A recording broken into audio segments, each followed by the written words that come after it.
Действительно 2020 года.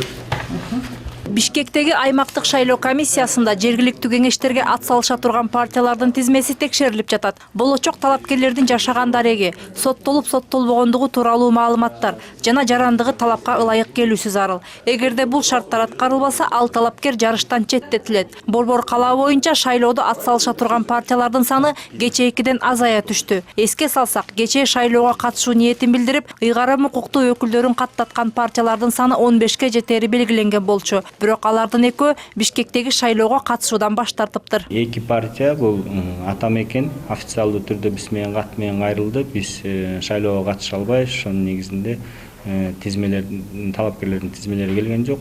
Жана Замандаш саясий партиясы бул мындай айтканда ооз-эки түрүндө айтылды, бирок официалдуу кат келе элек. Негизи эми өздөрүнүн талапкерлердин дагы тизмесин тапшырган жок. Талапка ылайык ар бир партиядан көрсөтүлгөн талапкерлердин саны жергиликтүү кеңешке берилген мандаттан 1,5 эсе жогору болууга тийиш. Бишкекте 45 мандат болсо, демек ар бир партиядан талапкерлердин саны 68ден кем болбоого тийиш. Бул талапты бардык партиялар так аткарган. Эми кийинки этап 48 сааттын ичинде шаардык кеңештин депутаттыгына ат салышып жаткан партиялардын тизмесиндеги талапкерлердин документтерин тыкыр текшерүүдөн өткөрүү.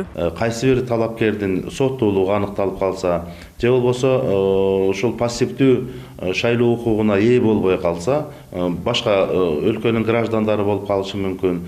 Же болбосо ал талапкердин статусуна ылайык келбеген кызмат орундары болуп калышы мүмкүн.